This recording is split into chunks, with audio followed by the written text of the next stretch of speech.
नमस्कार दोस्तों, स्वागत है आपका आरक्यू वर्ल्ड में।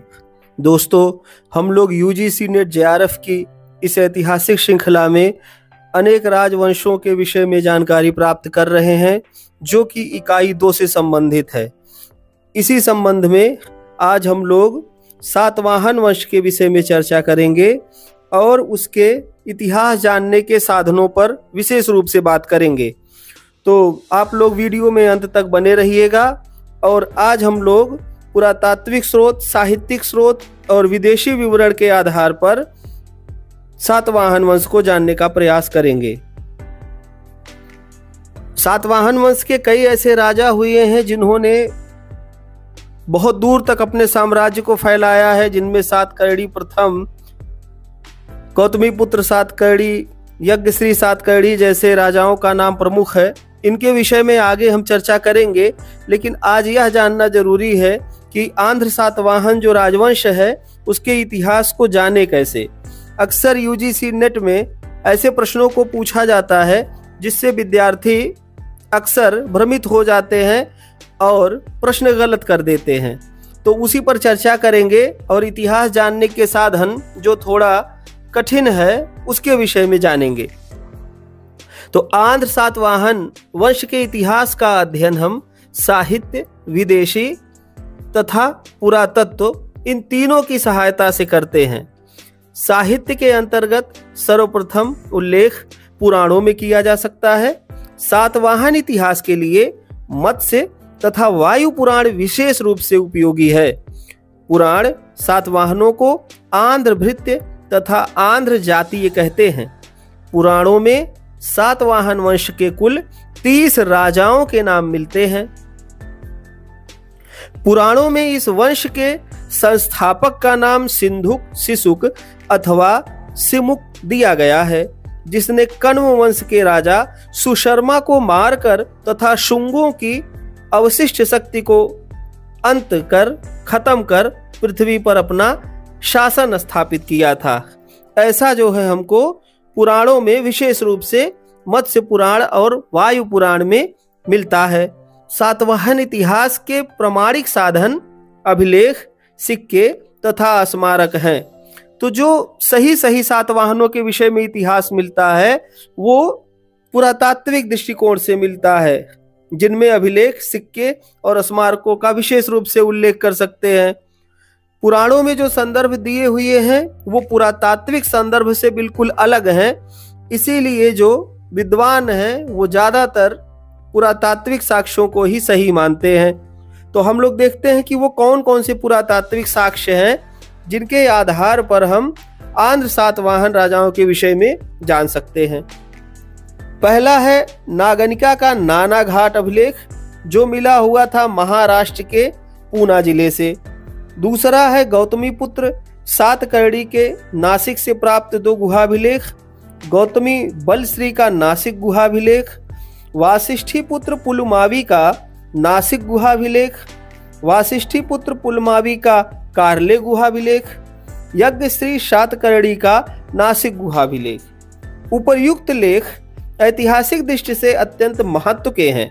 नागनिका के नासिक लेख से सातकर्णी प्रथम की उपलब्धियों का ज्ञान होता है। इसी प्रकार गौतमीपुत्र सातकर्णी के लेख उसके व्यक्तित्व एवं कृतित्व पर सुंदर प्रकाश डालते हैं। लेखों के साथ साथ विभिन्न स्थानों से सातवाहन राजाओं के बहुसंख्यक सिक्के भी प्राप्त किए गए हैं।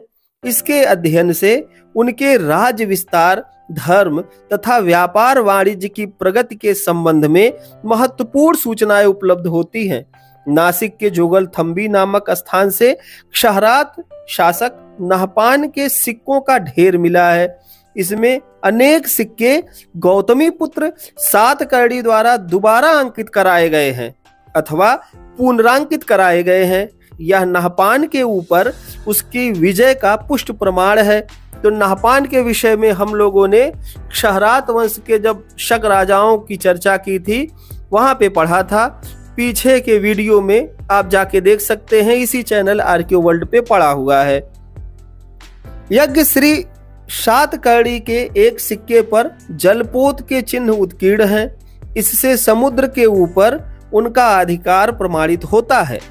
सातवाहन सिक्के सीसा, तांबा तथा तांबा, जिंक, सीसा तथा टिन को मिलाकर एक मिश्रित धातु बनाई जाती है जिसे पोटीन कहा जाता है, इसमें ढलवाए गए हैं।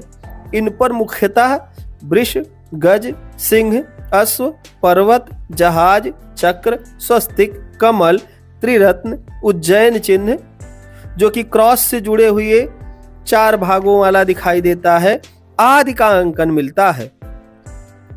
क्लासिकल अथवा यूनानी लेखकों के विवरण भी सातवाहन इतिहास पर कुछ प्रकाश डालते हैं। इनमें प्लिनी, टॉलमी तथा पेरिप्लस के लेखक महत्वपूर्ण भूमिका निभाते हैं। प्रथम 2 ने तो अपनी जानकारी दूसरों से प्राप्त किया था, लेकिन पेरिप्लस में जो विवरण दिया गया है, जिसका लेखक अज्ञात है, उसने पश्चिमी भारत के बंदरगाहों का स्वयं निरीक्षण किया था तथा वहां के व्यापार वाणिज्य का प्रत्यक्ष ज्ञान प्राप्त किया था।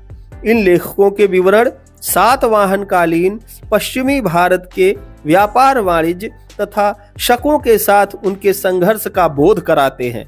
क्लासिकल लेखकों के विवरण से पता चलता है कि सातवाहनों का पाश्चात्य विश्व के साथ घनिष्ठ व्यापारिक संबंध था, जो समुद्र के माध्यम से होता दिखाई देता है।